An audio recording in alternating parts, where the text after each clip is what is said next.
Got a background on here. Can't see Rainbow fucking Randolph. it. He says I'm Rainbow fucking Randolph like 12 times in this. He does. Every time he gets in trouble, I'm Rainbow fucking Randolph. Fuck you. I love how he burns every bridge he has and then you can't take it anymore. This movie's about Get out of here. Fuck you. Burning bridges and swearing at children. It's wonderful. I liked it, I think, more the first time I saw it because it's kind of, I haven't seen it in a long time, so it's kind of, the luster's kind of lost on it. But because I agree, I thought it was funnier, but I think what saved it when I initially saw it was Robin Williams was just so out of control. This movie was great.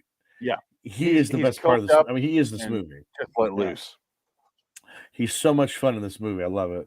And it made me sad. And I think maybe that's another reason. It's like makes you sad because he died, suicide. Yeah. I mean, choked himself to death, and you're just like, man, just what a horrible ending to like a great career. And you're just like, man, it just kind of puts that black mark on all of his movies. It's like you can't really enjoy them like you used to. It's not the same. It's not the same thing. It's true. It sucks. You can't not think about it when you're watching this. Yeah.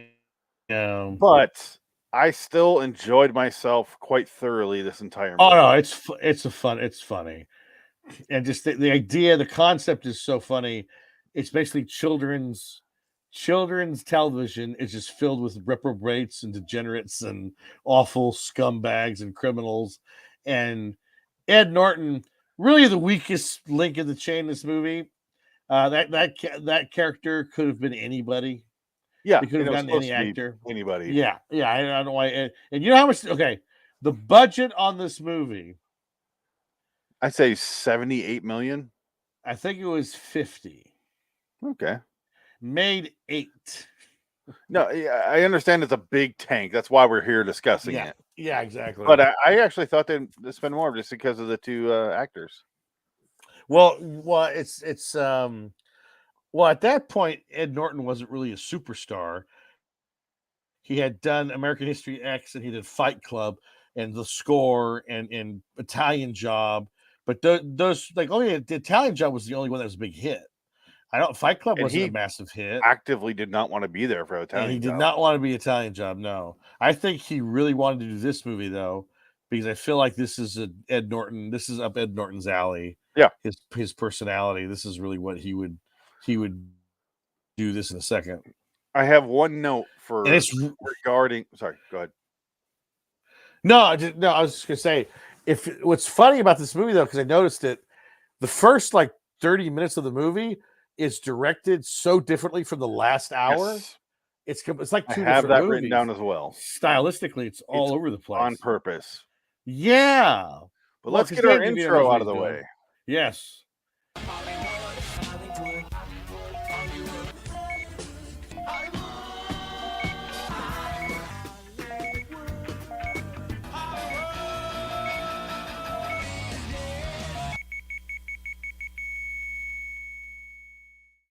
Welcome to Hollywood is Dead. This is episode 119 because we did merge the two shows together. Yeah. What was the other show? Loitering Wonderland, the one that you were a part of, because we did all of our Puppet Master movies on there. So that's all one. That's all canon now. Yeah. Okay. Fantastic. I did it because it's the same fucking show. We're just calling it something else. I thought it was Midnight in Wonderland. Yeah. Well, it was Loitering Wonderland and Midnight with Robert Shaw, and that was right. It's the whole thing. Yeah. But I need all together. If you could put on my IMDb page, Midnight with Robert Shaw, 2010 to 2015. Can you do that? I can. If you email me the dates and what you want included in the episodes and all that, I will definitely do that. I wouldn't. Well, how do I do that? Because they're on Podomatic. What's left of it? Okay, tell me the dates and I'll research it then. Okay. Well, I mean, it's all over the place. Most of the episodes are from 2014 to. It's like all the old episodes are long gone. Like anything prior 2014, I don't think exists anymore. I don't know, but I could put the dates on there at least. Yeah, just the dates. It's just 2010 to 2015 because that's when we did the show. I can do that. Yeah, that's all. All right. So just to pad my resume. Well, it's a very confusing thing, but I was telling you off camera that I was like, I'm having a hard time like differentiating and keeping them separate. Like I keep wanting to do. So I was Right. like, you know Yeah. what? Yeah. I'm just gonna fucking do it. And I asked you if it's Yeah. That's cool. fine. I'm Yeah. like, so it's all together now. So this is It's your officially our barbecue. oldest show on the network because this is the original Yeah. show. There you go. Essentially what Fantastic. this is, because it's the same exact show I was doing before, but now we're Yeah. here and we're live on camera, and it's the same thing that we're discussing movies that I love and you love. And Yeah. Works. let's begin with Death to Smoochy. 2002. Did you see this in the theater? I did. No. I saw this in the theater with my sister, and it was a lot of fun because we saw the trailer and it's like, oh, I gotta see that movie. I think I was working at the theater at the time because it was 2002. They fired me in August. I think this movie came out in March. Let me see. What do you get fired for? Oh, I was terrible. I was a bad employee. I was the worst. I'm terrible. I can't work for people. I just can't do it, especially if like it's a movie theater. It's like, dude, relax. Like, fuck you. It's a movie theater. I'm not. This isn't. We're not curing cancer here. So whatever. Yeah, March 29th, 2002. So I was working there. So I probably saw this movie for free. That's why I saw it. And I think I probably went in and watched it a few times actually. This came out my senior year of high school then. Wow. So like a few months before I graduated. I told you my friend worked at a video store. Right. So this is one we rented with his discount. Like he got moved Oh. we got one free movie a week or something like that. This is when we got together and we both laughed so fucking hard. Yeah, it's a good one. 2002 had a lot of good, quirky, like Big Trouble. And right. What was that one with Lou Diamond Phillips? Is that Big Trouble? I'm thinking of a different one then. That's Big Trouble. I'm thinking Big Hit. The Big Hit, yes. Was that 2000? I thought that was 90s. I think that was the same area. I feel like that was a 90s movie. I don't know, but let me look it up. I'm pretty sure it's a 90s movie. The Big Hit? Yeah, The Big Hit. I think it's 1998 or something. Oh, it's 98. Okay. So I think so. I got across because that was one of the ones we watched. So it must have been an old screener. But we watched all that, and then because I had my Woody Harrelson obsession. One of them was the boxing one with him and Played to the Bone. Played to the Bone with Antonio Banderas. That was another one from that era that we got for free, and we just watched it. And we're like, that was really good for what it was. Like I expected it to be terrible, and I really did. I didn't love it, but I enjoyed it. Yeah, I don't think I've ever seen that one. I gotta watch that one. It's surprisingly good for what it is. You never hear a word about it. No, yeah. It's like that Meg Ryan boxing movie. Remember that one? Oh God, no! We were in film school, and remember Ariel had it outside his office, framed. Oh God, was it that one? Was it the Meg Ryan movie? Like that? Yeah. Oh God. Oh no, that was the other. That was the one where Meg Ryan was playing a blonde or a blind woman, and she was being pursued by. In the Cut was a blind woman. In the Cut was a horror. It was like a 7-esque movie, and she got naked in it. That's what it was. Really? I remember. And I think Didn't Mark watch Ruffalo's in it too. I don't know. I never saw it, but I saw pieces of it later. Let me see. In the Cut. Let's see. Point is, Roger Ebert hated this movie. He said it was the worst movie of 2002. Yes. Yeah. And I watched 2003 In the Cut. I was 17 and I watched it and I was like, I really enjoyed that because I expected just a boring, bland, blah, blah, blah, like PG-13, like TV show, like, it's a kid's TV show and it's fucking dark. And as to get to what you were saying before, every half hour it changes how dark it is. The first half an hour is very Danny DeVito being influenced by Tim Burton. Oh yeah, you got the down below shots, you got the wild, wacky colors. Everyone's shot from a weird angle, and it's clear he learned a lot from Tim Burton in that first half hour. And and then you get Edward Norton starts to work with DeVito's character, who's like his agent now, and then it shifts right there because there's a power dynamic shift. He takes over as producer. Right. The shooting of the actual movie changes, and it becomes more of a drama and more of a very dark black comedy. because that's when you get the Nazi scene where he's in front. He's like, Right. oh, It's still, I laughed it's my fucking ass off great. that one. It's hilarious. But it's shot at a completely different style. Yeah. It's very great. Like the camera's pulled back. It's not in your face in like a weird angle. It's back. Like you see the Nazi stand up, and you see like a wide shot of Edward, and it cuts up close, but it's not at an angle at all. It's shot completely different. Yeah. And then the And last. Go ahead. No, I was just after the Nazi scene, you have that wonderful dance sequence by Robin Williams while he's celebrating. Oh, Smoochie's a Nazi. Smoochie's a Nazi. He's literally like a 2-minute sequence of him just dancing around New York City, and it's just so much fun to watch, and it's funny, and it's just like, man. And again, it makes you like, oh man, Robin Williams. I mean, this is when Robin Williams was virile. He was still making movies that were like kind of exciting. Like it wasn't RV. It wasn't that awful when he did with John Travolta. Like just the money movies, because he had a divorce. He had to make more money to pay off his alimony. So that's when you're in trouble when, 20 years in your career, you get divorced. If I'm being honest, this is right in his sweet spot for me, because this is the same 2-3 years of two other movies I really love him in. One of which is Insomnia. 24-Hour Photo is the other one. And it's all within the 1 hour photo. He's fucking great in that movie. Is it the same year? I think it might be, but he looks exactly like my mom's dad, like my grandpa on my mom's side. He looks exactly like him, so I was creeped the fuck out. That's weird. And I was like, I can see him doing, Hello, Steve. Him and Insomnia. Insomnia and this. I saw Insomnia in the theater. I did too, yeah. This I did not. Same year, right? Yeah, same year. Because I remember specifically I was supposed to go to work that day, and I went and saw Insomnia instead, and that's why I got fired. Yeah, that was probably my fault. You're missing your shift 16 feet away.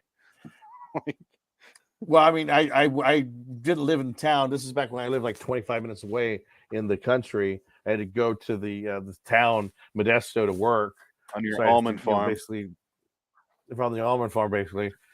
And I used to live wrong. I used to fucking drive half an hour to get anywhere in high school and in like pre-college days. I hate that's why I never went so far.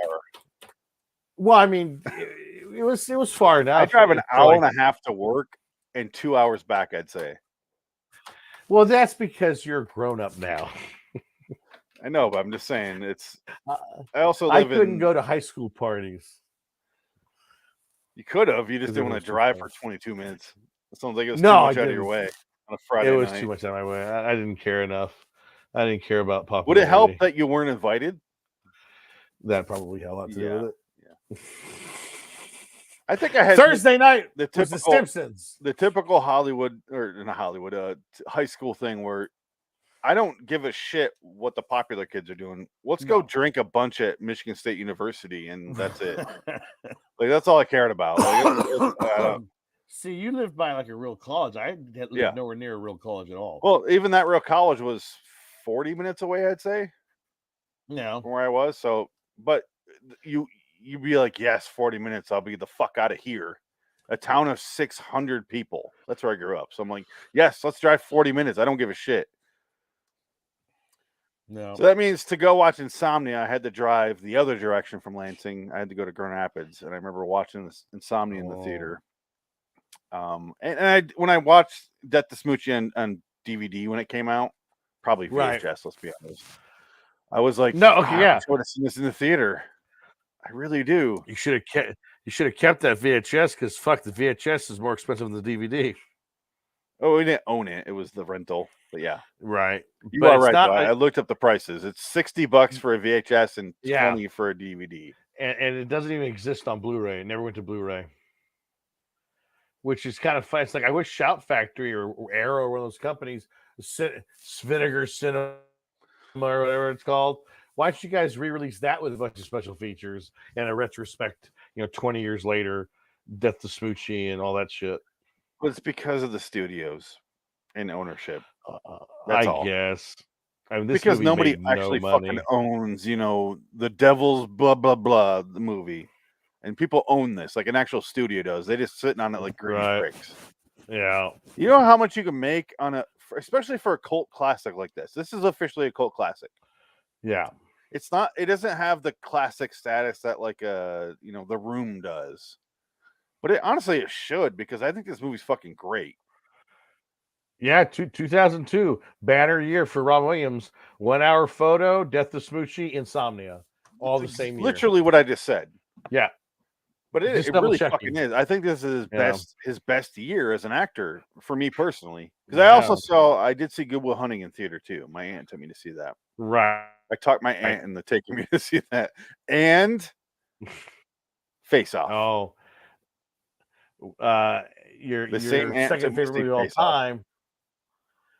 What Dreams May Come, starring Ron Williams, 1998. Yeah, this is before this.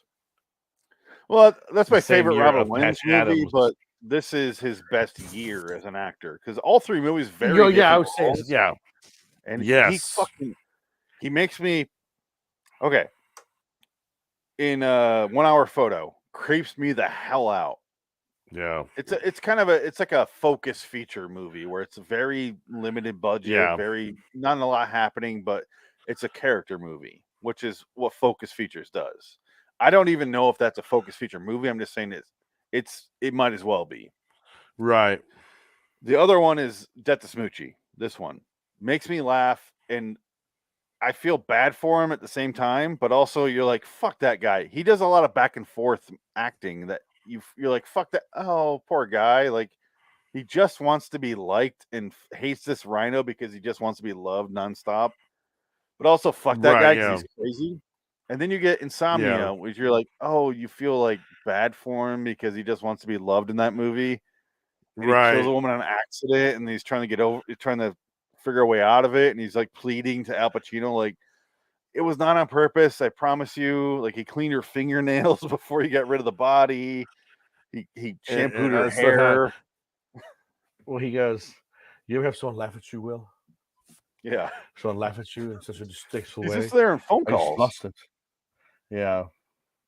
He does one scene, like I'd say 45% of the movie through it. He does one scene where he runs away from him and jumps in the water. Yeah. And the logs, remember?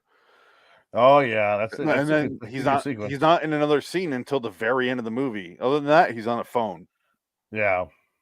So really, he wasn't there that often, but goddamn, he's so fucking good in that movie. Oh yeah, he's great. It's again, I mean, yeah, 2002 banner year for Robin Williams.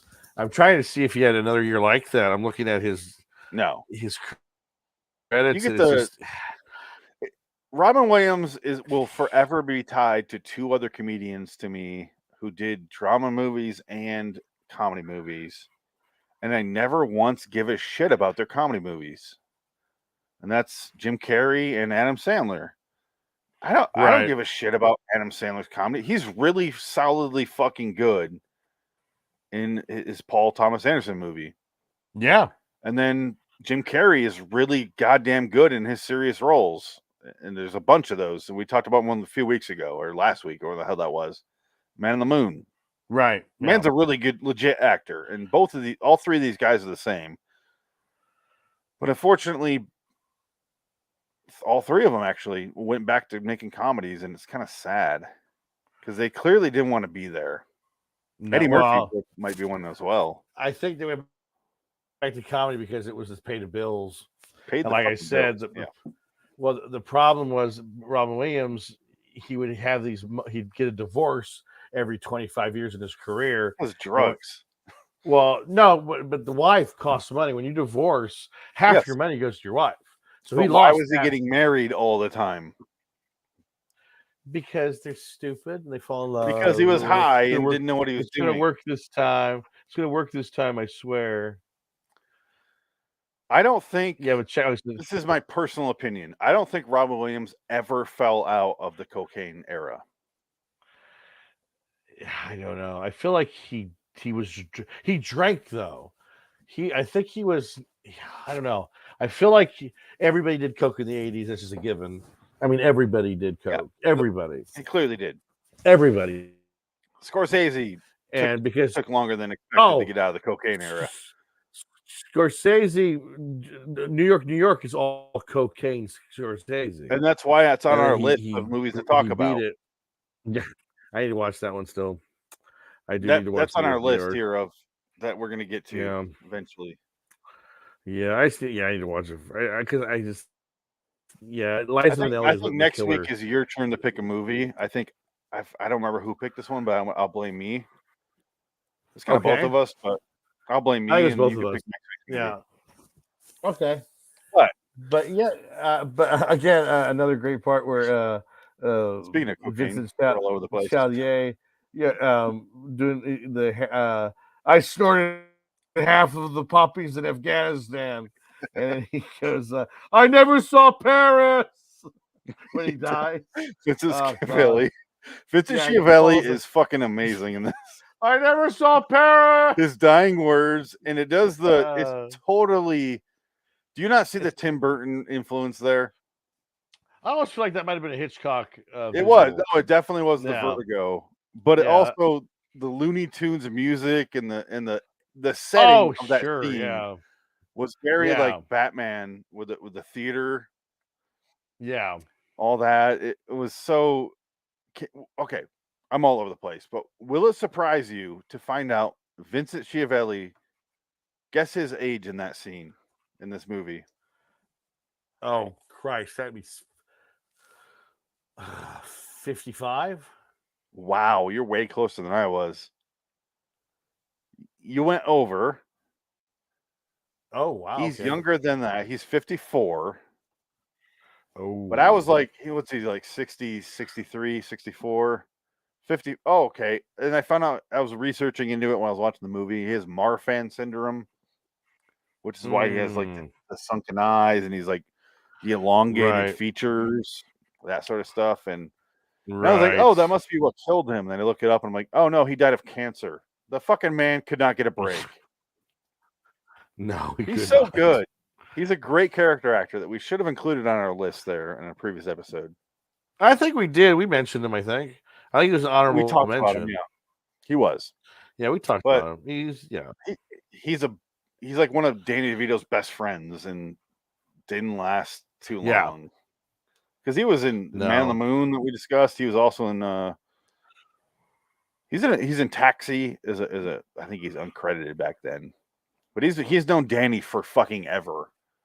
And we're kind of on a Danny DeVito kick because we did Man on the Moon. That's why we transitioned into this movie. Well, they were both in One Flew Over the Cuckoo's Nest. Yes, they were both in there. Christopher Lloyd was as well, which he worked with on Taxi.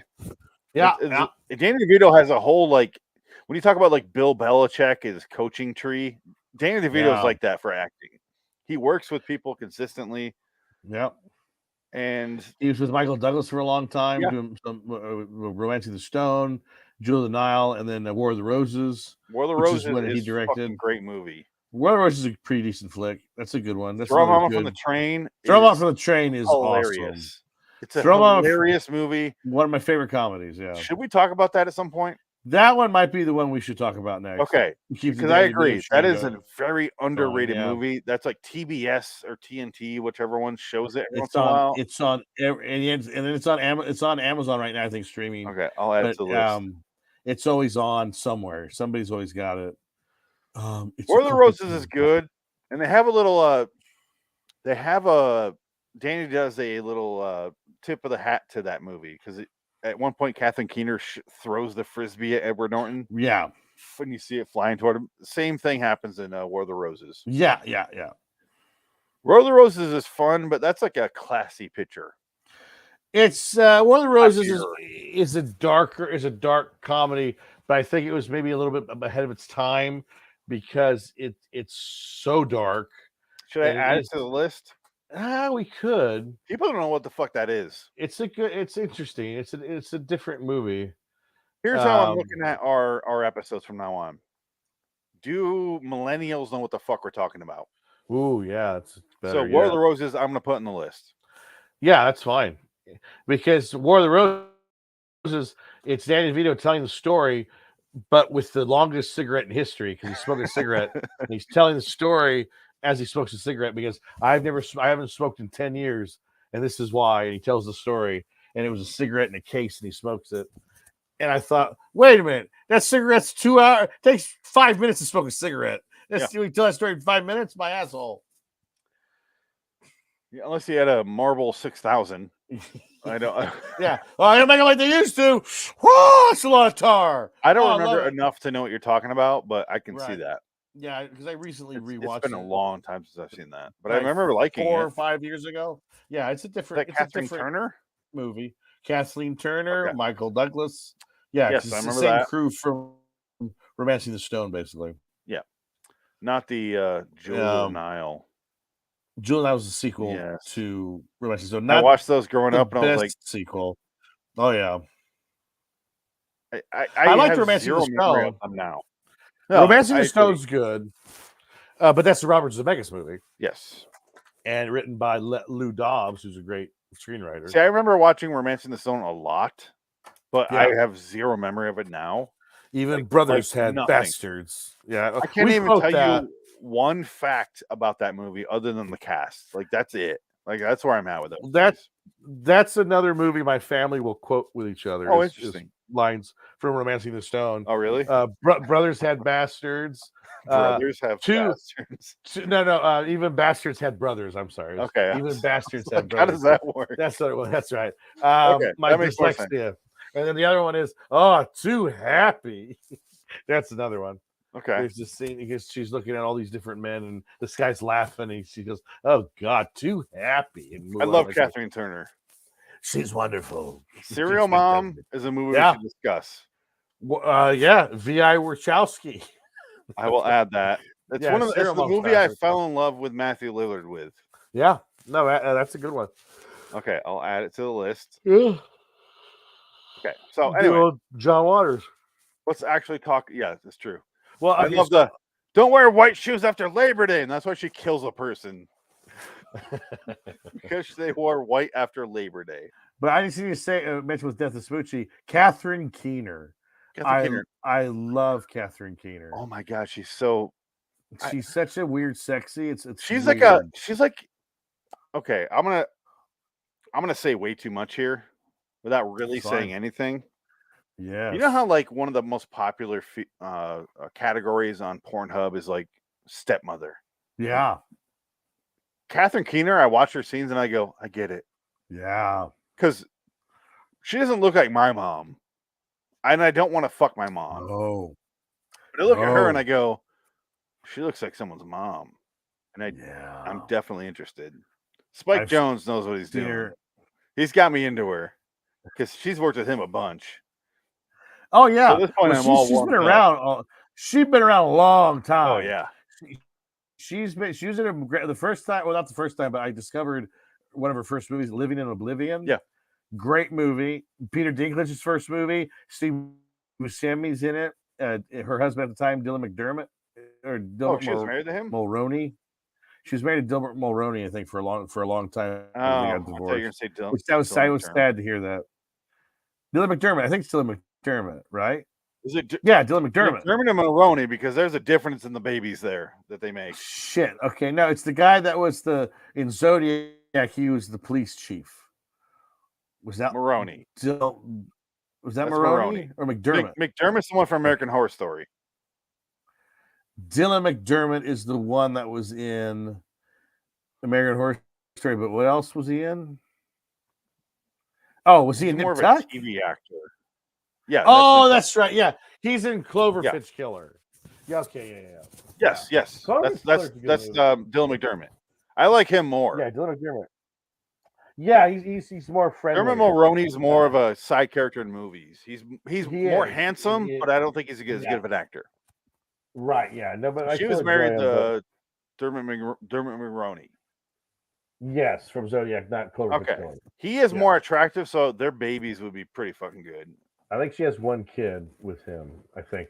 But I remember Seinfeld. When I worked at the ArcLight, she came in a few times. I got to interact with her. It was wonderful. She's super sweet. She's actually really, really lovely. And her mother...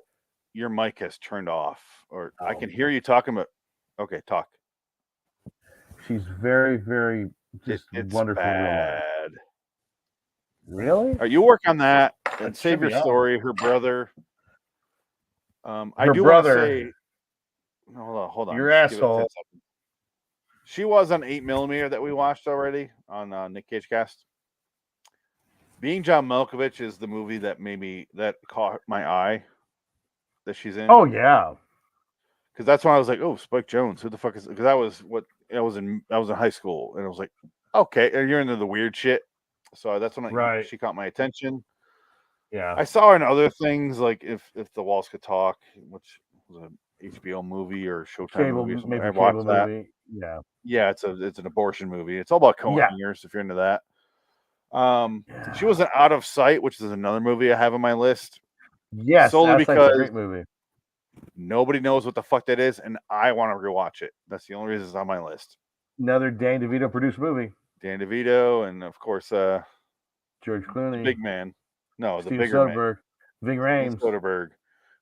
Did he direct the new Magic Mike movie that's coming out? I don't know. They don't show his name other than I see it in producing. I'm like, oh, I can't see it, and I'm like, I feel like I'll find out. Did Channing Tatum direct it? I'll find out right now. Is Matthew McConaughey in this one too? Here's the thing with Soderbergh. Like him, like his movies, don't love. Yeah. The man does some shit. He'll do anything. He directed Magic Mike's Last Dance. Holy shit! Well, that's money. He's getting a paycheck on that. I don't blame him. No, I love shit, man. Why? What's going on? I don't know what's going on. Hold on. Sounds like you're in the other room. It's not on. No, I still hear you. So it's your laptop mic. That's so Check weird. the other end of the USB cord. It's all plugged in. I hear you off your. The mic's plugged in. It's not working. I gotta buy a new mic probably. Unplug the other end from the computer. Yeah. The USB end, and then give it 5 seconds. Give it a go, all 5 Mississippi, and I'm gonna blow on it like a video game. Yeah, like an old cartridge. That's probably the worst thing you could do. You said that, but it worked. Death to Smoochy. There's a few things I want to bring up. I love the aspect of he gets more creative control of the show, which is a positive side for him because all he wants to do is portray a positive message. And you never doubt that as a watcher. Catherine Keener does because she's jaded and she's a Hollywood exec and she's fucking everyone that's on the show. What does she say when Robin Williams reveals the truth that she's a kitty show groupie, something like that. Something like that, but she fucks everyone who watches the morning show. Wally the Whale.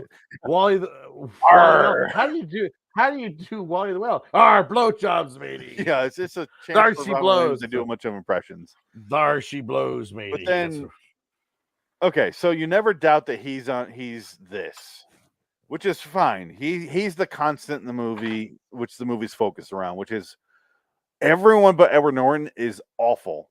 Right. And that's why the movie works. It's kind of it reminds me of a Truman Show where he doesn't know what's going on. He's wholesome. He just wants to be himself. Everyone else around him is lying or conniving or blah, blah, blah. They're all out to get what they want from him, and he's unaware. He just wants to tell kids to eat their vegetables and do this. And Robin Williams is the whole time like conniving against him, trying to get him fired because he thinks he stole his time slot. Right. So you like at one point, my favorite scene in the movie, and everyone's favorite scene in the movie, let's be honest. He's going to make cookies, and there's a whole scene. There's a great setup scene with him. He's arguing with Catherine Keener about the cookies. He's like, I want to do a vegetable thing. And then he still sings the vegetable song before the cookies, and then he pulls the cookies out. And Robin Williams replaced the cookies, and it's clearly a dick. Yeah. It's balls. Big old thing, and it's got a thing wrapped around the tip. And he's like, there's a great like cuts to everyone in the audience, and you take your time there. He's like, it's a rocket ship, and then all the kids celebrate. It's fucking hilarious. And then you have Robin Williams. That's not a rocket ship, you fuck. It's a cock. It's a cock, you fuck. He's in the rafters watching in the mirror. And he's watching from the rafters, and he comes down in the front of the kids going, "It's a cock! Yeah. It's made out of dildo!" Yeah, I love his dildo line. That made me laugh so hard. It's so funny. They scored him off, but the kids are laughing because the kids know what he's saying. And I think Robin Williams is having a lot of fun doing that. Oh, yeah, because they show a shot in that scene where Robin Williams is clearly talking to those kids and yelling cock jokes at them. Oh, yeah. They didn't fake that. It's right there.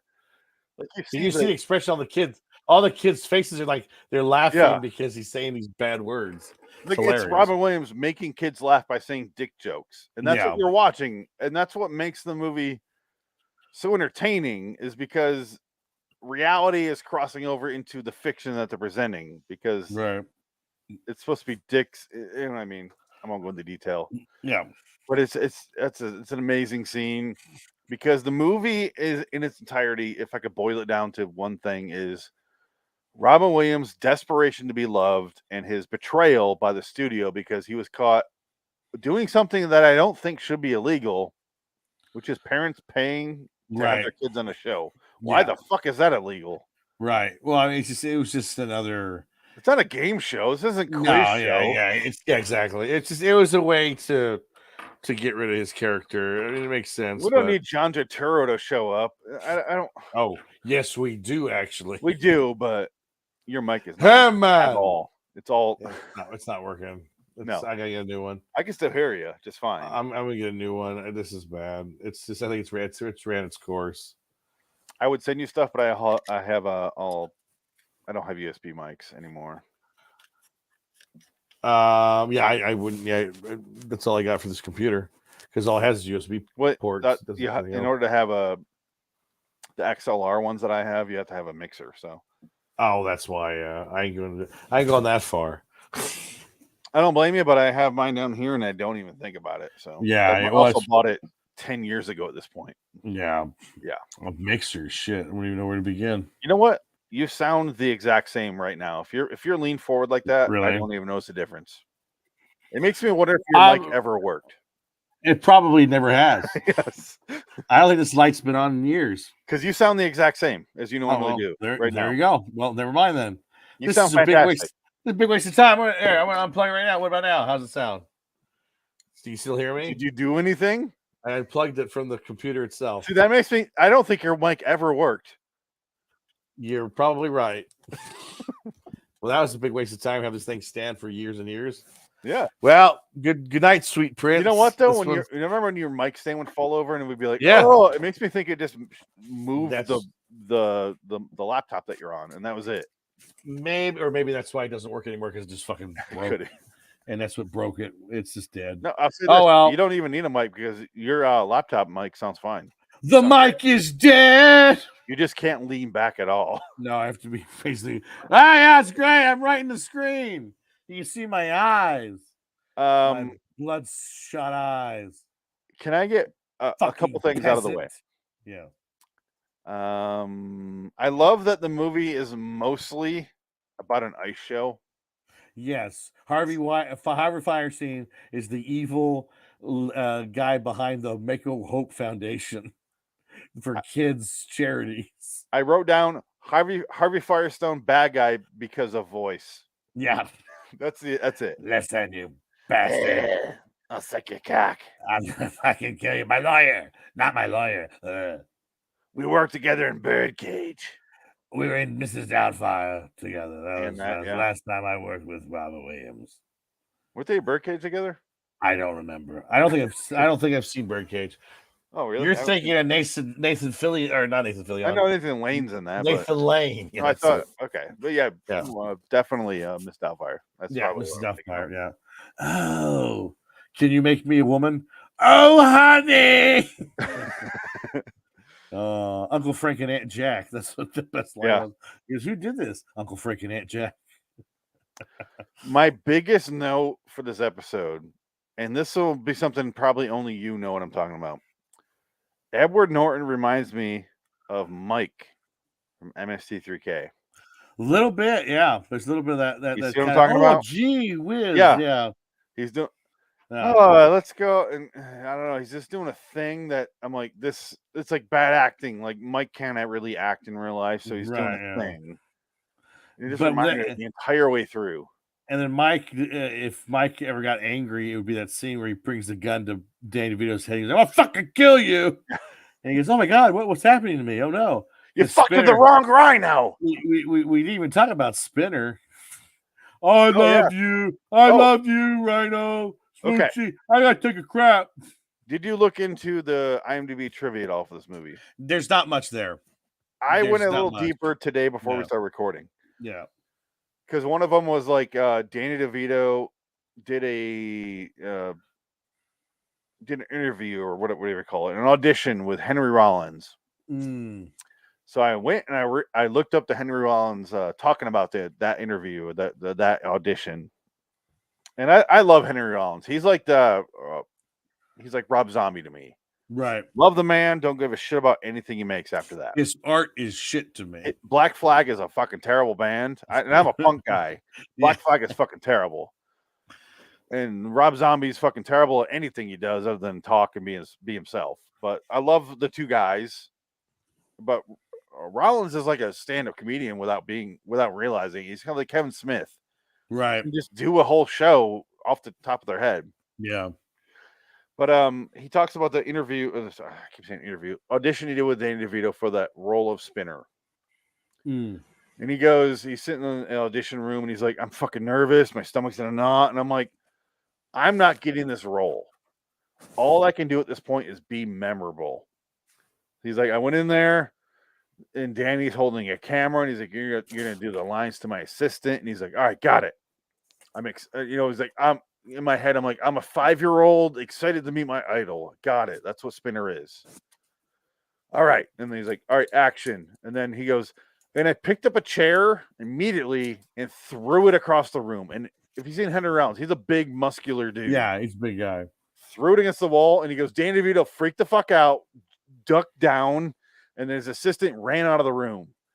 And he goes, so I'm like yelling my lines at an empty chair until she came back in. And he goes, that 30-second scene, I stretched out to an excruciating 3 minutes. Wow. Like, and the whole time I'm running around the room like, "Oh, I'm so excited to meet you." And he's like, Dan DeVito's goes, like ducking with the camera. But he's such a good storyteller. That's the one thing I love about Henry Rollins is the man can tell a story. On Henry Rollins as Spinner, I don't see it. I don't know why he would be even thinking about casting him as that character. The man's shredded. Built like a boxer. Dude. I could see that. I like how they got the guy that played Jackie Aprile from The Sopranos to it. That character actor is in a million things. They got Michael Rispoli. Yeah. Who's really good in the scenes. He shows up on the show like ding ding. He's all off kilter. All off kilter. Oh God. Can you get him? I got it right. Okay, I love you, Smoochy. So he calls him Sheldon the entire time they're live. Okay, Sheldon. But when they're off camera, he calls him Smoochy. That's a good little bit there. Something I noticed this time. And I could be wrong. This is what I noticed, but that's pretty good though. That sounds like that could be plotted out in the script. That's pretty funny. And that's the whole the plot. The poster that you see, the Smoochy character in a body bag is the Spinner role being beat to death by pipes, like comically, like, "Hey, I don't like this." Getting beat to death, and they shoot him in the head. Shoot him in the head, and they drag him into an alley in Chinatown, and they break his neck. In it, and that's a calling card for the Foundation of Hope's calling card when they execute somebody. Oh God! And then doesn't it seem like Harvey Firestein's scene where he talks about how that's his role? Doesn't it seem like that's made up completely? But that ends up being true. Right? Yeah. I've always felt like this was like the most honest representation of television in general. Like anytime they have like this stupid, we have to save the children fund or 9/11 shit, like all that money, half of it's gone like to the people put in their pockets, and we didn't even talk only 30% goes to charity. I'm so sorry. The mic cut out. I thought you were done. No, it's fine. The whole setup of the movie is one thing, and that is Robin Williams is caught taking money to have kids in the show, and which ruins Jon Stewart and Harvey Firestein's plan of milking money out of an ice show that they do annually and deals going forward. They just really specifically mentioned the ice show. They bring in Smoochy the Rhino because the executives are like, we need a squeaky clean guy. And so Catherine Keener goes and finds the most squeaky clean guy she can, which is Methadone Clinic, which is singing some funny fucking songs. Yeah. I want the soundtrack, by the way. And good luck finding that. Yeah. But that's the setup of the movie. Later on, you get to, Robin Williams' downfall. Because he gets caught in the beginning. In the opening sequence of the movie, he gets caught. So he's already been dethroned as Rainbow Randolph. Oh, yeah. It moves fast, this movie. It moves fast. The opening part does. Yeah. Edward Norton's rise is slower, but and the Rainbow song Randolph is like out of there in the beginning. The song at the beginning with Rainbow Randolph is pretty funny, too, if you listen Friends to the lyrics. come in all sizes. Yes, they come their bottoms and tops, and that's like it's pretty funny. There's like a lot of there's a lot of double entendre in the song. Yes. It's like, oh, that's funny. And that's what makes the movie to me. That's what when I was a teenager, when I watched this movie for the first time in high school, I was like, all right, you fucking got me with that song, Robin Williams singing that. Yeah, yeah. It's fun. It's a fun movie. Yeah, but it's kind of sad that it's never gotten that recognition, and everybody seems to just forget about it. No one ever brings it up. No one talks about it. Let's get to that one second. I want to say one last thing. Continuing what I'm going on. It goes to Jon Stewart and Dan DeVito. They're the masterminds behind this plan. The point of the movie is, you think the talent is fucked up like Robin Williams? Yeah, they are not at all the concern. It's the fucking the studio. It really is a movie that goes fuck the studio, fuck the producers, fuck all these guys. Yeah. And that's part of what I love about the movie, because I caught that when I was a teenager. Right. It's a movie going like Death to Smoochy, but it's really saying death to the producers. Yeah. Death to the system. Yeah. Like you think the whole time you're supposed to be thinking that Robin Williams as Rainbow Randolph is the bad guy. Right. He's not even close to as bad as it gets. Yeah. Because even the Irish mob, you think they set it up as the bad guys. They are the nicest people on the planet. They have morals. they're like, don't change who you are, Sheldon. Yeah, don't do it. And they save him from corrupting himself. Yeah. And it turns over to the studios, which is Jon Stewart and Danny DeVito. They represent the studio here, and they're the masterminds, they're the puppet masters, and they're the fucking worst. And that's really what the movie's about to me. But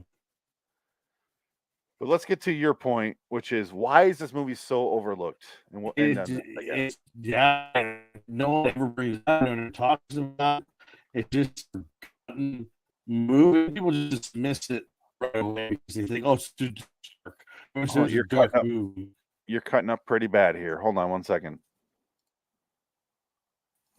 All right. What about now? You're much better. Yeah. Better. Yeah, I think because people was like, oh, it's a dark movie, and Siskel and Ebert, well, not Siskel, he was dead. Roger Ebert named it the worst movie of the year, 2002. He did, which I don't understand why. I just Roger Ebert's weird. He would go back and forth on different kinds of movies. Like, he'd like one movie, you're like, what? And he would hate one movie, you're like, what? Like, he had an odd taste in film. Some movies, he was not willing to look past this surface level. Right. And that is part of why this movie failed. It is, if you view this as an audience member who hasn't seen it or saw it and wasn't thinking about it, it's just surface level. Like, I would hate this if I wasn't aware of what it was about. Right. Once you watch it and you're thinking of a deeper, I'm not saying we're fucking geniuses. I'm not saying that at all. I'm just saying no. It's cynical for a reason. Therefore, look into that reason. That's all I'm saying. Right. The reason is fuck Hollywood. Yeah. The whole movie's about Hollywood and how everyone behind the scenes is as full of shit as you think these, egotistical Hollywood stars are. That's what. For me, that's what I gathered from this movie. Yeah. And that's the movie you're gonna watch. And Catherine Keener is kind of the audience role. Right. And she's going, fuck this guy. Like, oh, fuck, he's a piece. Oh, fucking boring, bland, white toast guy. Oh, he's actually got substance. Okay. And you kind of follow her along for the role. Yeah. And she falls for Edward Norton. Then but turns out he's got the corporate penthouse. Yeah. And he got the corporate, and then Rainbow Randolph comes in. What have you done to this place? I used to be postmodern modern. I had a nice artistic picture up here of a naked chick. Yeah. No bush. No bush. Very classy. Bush. Real classy. She goes, he shows up like Jack Nicholson in Batman. It's the same scene. It really is. Yep. He shows and he's waving the fucking gun in the air and he's dancing around a little bit. They reminded me so much of that scene. I'm like, yeah, okay, he's clearly still on his Tim Burton kick. Yeah. And kudos to him. But and then to finish, sorry, go ahead. Well, I just want to mention that one part where he goes, well, you have your dignity. At least I have some dignity left. He's drinking tea. My balls! They're on fire! They're on fire! That bit. I'll play that. My God. I died. I remember seeing that in the theater the first time, lost it. Just that whole bit where he's just like, it's all straight, straight up, acting, and all of a sudden I have it here, but yeah, it's building the tension and the not even tension, it's building the sincerity of Robin Williams' character. Yeah, sincerity, yeah. You just try at this point he has a nice moment. He turns homeless because he blew his money, he lost the penthouse. Yeah. And he's just like fucking, and he's fucking with Edward Norton, but he's also like maniacal. He's conniving. He does a whole Scottish thing just to get Edward Norton to a Nazi rally. Yeah. But at this point, he's just like he's being sincere for the first time in the movie, and that's the only reason it works, because otherwise it feels like a trailer moment. Right. But he's like, you gotta I'll just play the scene because it is funny. I'm trying to find it. And no one's gonna care because no one knows this movie exists. So you can probably get away with showing the whole goddamn the whole fucking. We watched the movie on YouTube, you and I, for free. For free. Let's just show it. No. It's this scene. My fucking ass! I'm like a goddamn toaster at Macy's. Randolph's. Can I just say this? Robin Williams has all of the emotions in this movie. Yes. He starts off, he's singing and dancing with the kids. So you got like jolly and jovial, and then it turns into busted. He gets arrested and he's like drops a suitcase. He's like, I didn't touch the money.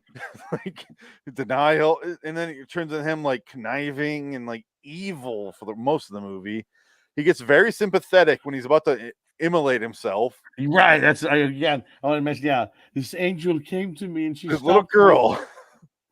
Don't do that. And then immediately she's taken away and goes across the street to Smoochy the Rhino. Smoochy. And he puts the helmet specifically on her. The rhino horn. But all right. Aisle 3. Look, we'll go to the police first thing tomorrow morning. This is Mike from MST3K.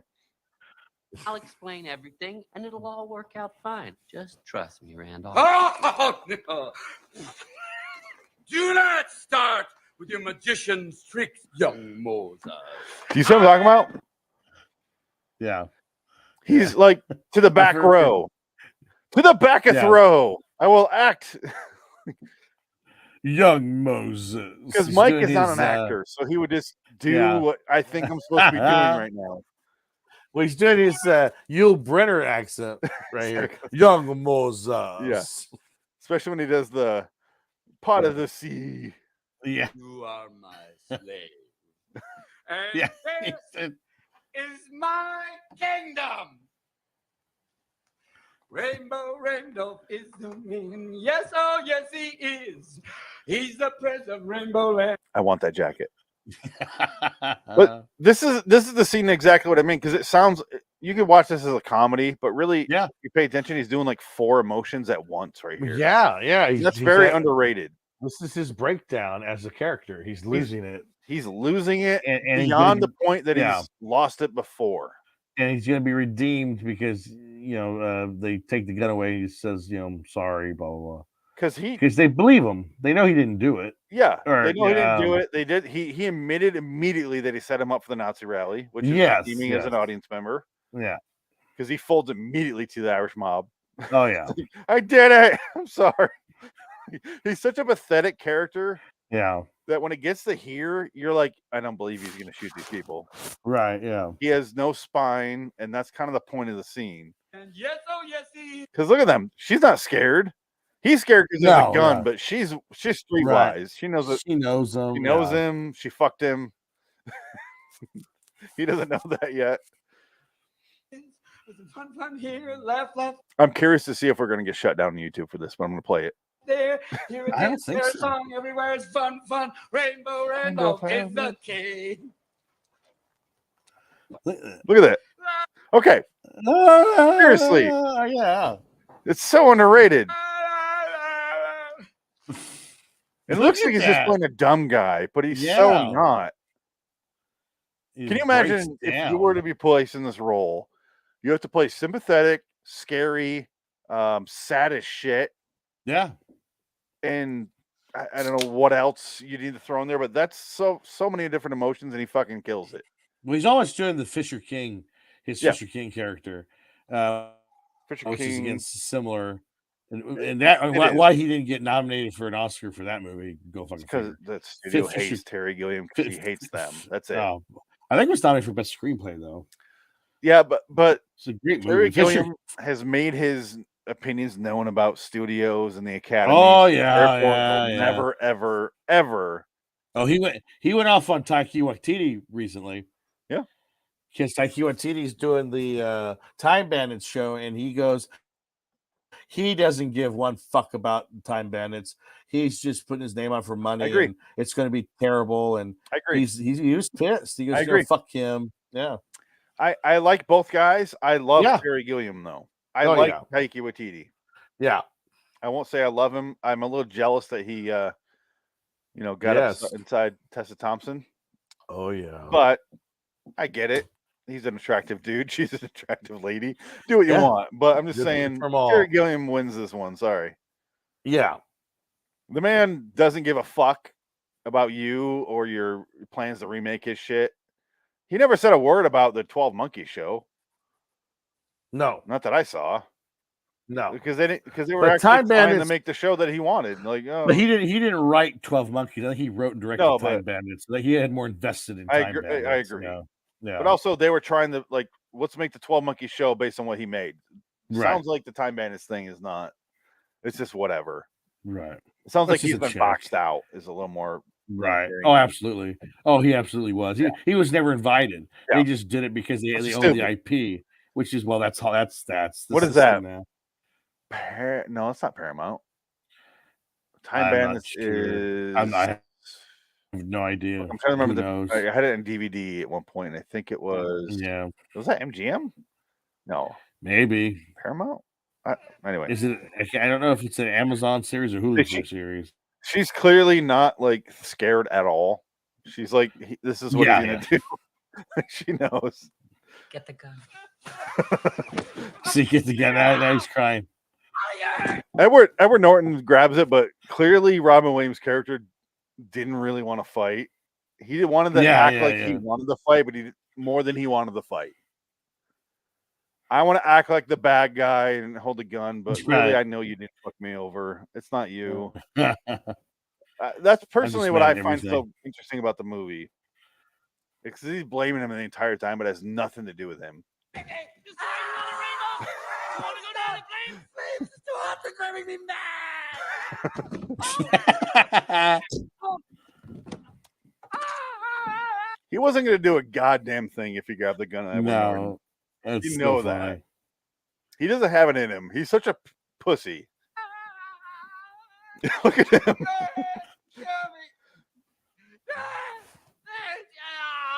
I'm nothing. Put me out of my misery. Look, you're not nothing. Okay. And this is where you would, as a millennial, you watch the scene and go, they're overacting. Yeah. They're supposed to be overacting. It's a dark comedy that's about this scene more than it is about the actual scene that they're doing. Right, yeah. Scene of Hollywood. This is actually the perfect Hollywood is Dead movie. Yeah. It's about the executives in the studio fucking over themselves for shooting themselves in the foot. I guess. But Right. Yeah. Because really, if they just left him the fuck alone and didn't do this shady deal with him, he would have been fine. And then we kept making money.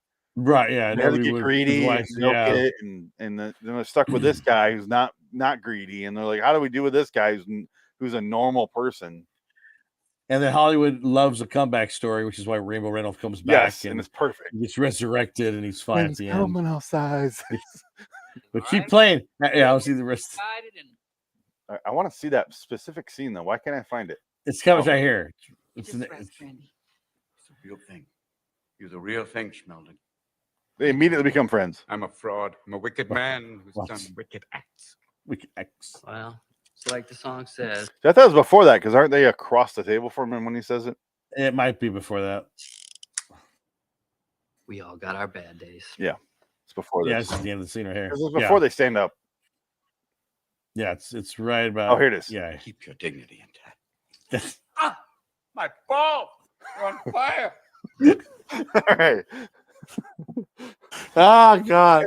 I first saw that in the theater. I lost it. I was like, "Oh, that's great." It does seem Keep like your a scene dignity. that's specifically for the trailer.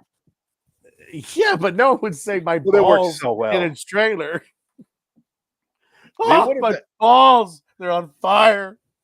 Well, if you remember, the original Red Band trailers were at the end of like Right, Virtuosity, a rated R movie. Yeah. They could play a little more risque lines, Right. and I think that was in the trailer when this movie came out. Like, not in Virtuosity. I'm just saying, like, Well, Virtuosity. That's another story. that's on our list, and that's Yes. I will guarantee this: we're doing that within 5 episodes. Oh, absolutely. I've been putting it off since 2013, Dick. Parker Ball. You appreciate it as much as I do, so we need to. Oh, I love Virtuosity. Can we do that? Yeah. Do you want to do it next week or a week after? We could. We could do it next week. We'll discuss that in a second. But Yeah. It'd be anyway, fun. 6.3 in IMDb. I don't agree. Yeah, I give it an 8. It's an 8 for an me. 8. It's always been a It's solid a 8. fucking 8 movie. Yeah, solid 8. Yeah. Solid 8. It's a cult classic. I don't even know. 41,000 people gave it a 6.3. Wow. It's not, to be fair to them, to the 41,000. It's not an amazing movie. No. But if you watch this as a comedy and you're like, this is gonna be hilarious, you're not gonna like it. So I get it. If you watch this as, what the shit is this? And it's a dark comedy, which is the best comedy, if you ask me. Oh yeah. Probably you as well, because we're not like, I don't like fucking No. Talladega Nights does fucking nothing for me. I don't understand Literally the love. nothing. Anchorman love. I don't understand it. I get it, but also I like Anchorman, but I don't love it.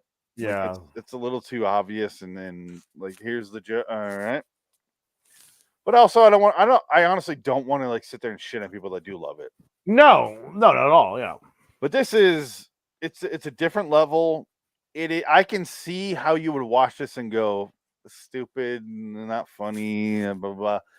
It's about more than it's about. Yeah. Which is Idiocracy, Dirty Work. I don't know, those movies that are more about the culture at the time than they are about the scenes you're watching.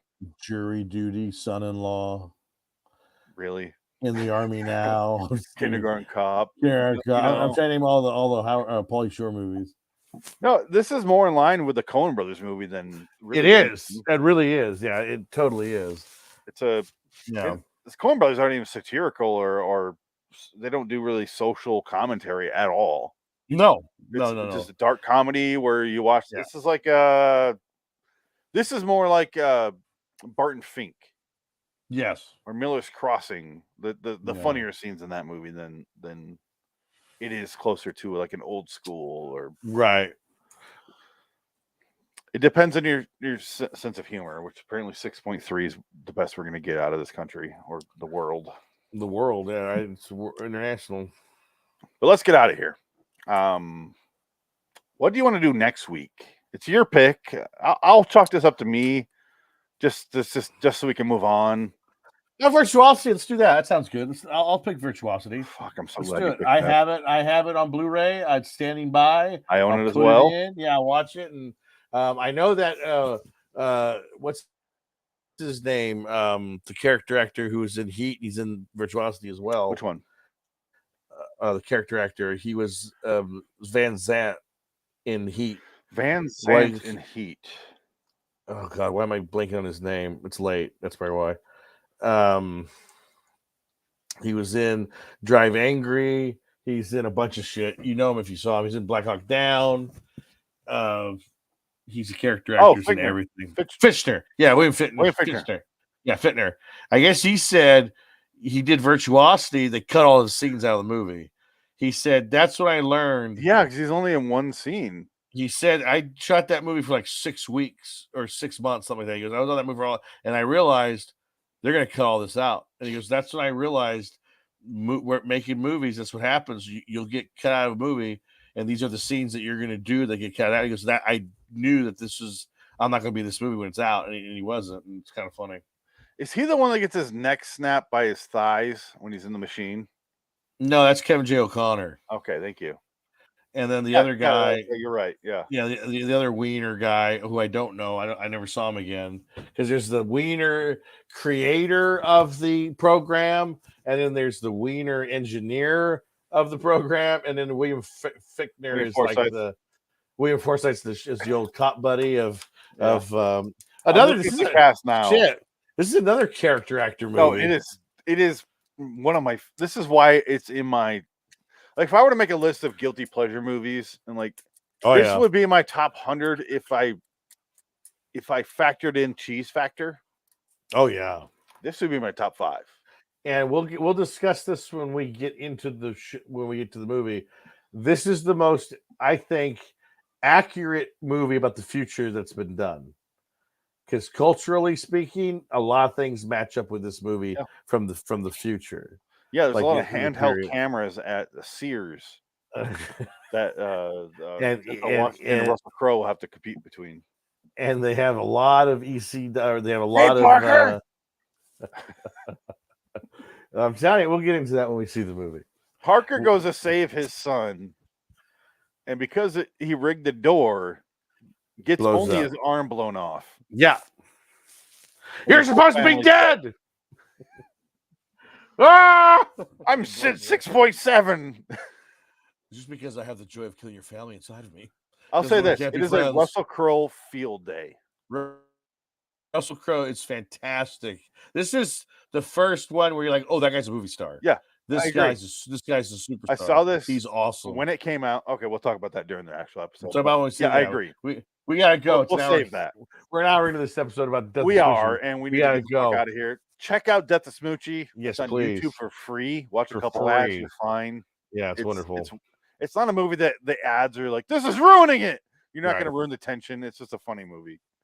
It's not amazing. We love it, but you're going to be like, oh, it's okay. Yeah. You watch TikTok, you're not going to give a shit. Yeah, you're an idiot. You're ruining culture. You're a fucking idiot, and your attention span is that of a gnat. Go kill yourself. I would say kill yourself, but you're probably going to forget how to load the gun by the time you grab it. So they'll choke on a Tide Pod. Who cares? Okay, there we go. Yeah, it's evolution at its finest there. Goodbye. Good day, sir. That should be a good TikTok channel there. Guy trying to kill himself, but keeps forgetting what he's doing. Oh, yeah. I forgot. And he's like Mr. Magoo, just wandering into the next scene of danger. Until next time. In the meantime, I finish this. So long, citizens. Check out the other feed, by the way. It's Hollywood is Dead. Check out the other feed if you're on the podcast. It changed. Go do that. Some changes coming. And the change is coming, babe. Yeah. There you go. Get off. Let go of my fucking train, or I'll kill my wife. I can shoot my wife in a restaurant. Shut up. I'll get away with it. It's fine. Give me my fucking phone. Hand me my fucking phone. My fucking phone. That's his last movie on his IMDb page. Is Lost Highway. Yep. I don't work no more. How he wants to do acting. Like, nobody's gonna hire you. You are in his side, and you're the only one. I love Robert Blake. Only because you hate his wife. Absolutely. Let's be honest. Monster. She's a monster. So was OJ. Like, his wife wasn't a saint, but well, Ronald Goldman was some innocent guy. It's just not, Was he? Ron Gold was just some guy bringing her sunglasses. Anybody That who's was a wearing total- short shorts and teaching people tennis can die to me. I'm sorry. He was a waiter. He wasn't in tennis. No, he was shorts, he was in trying his to be a waiter tennis outfit. pro and teach people how to play tennis. Fuck that guy. All right, let's get Oh, out I of here. hate those people. Good night, fuck you, everybody. Good night. Oh shit.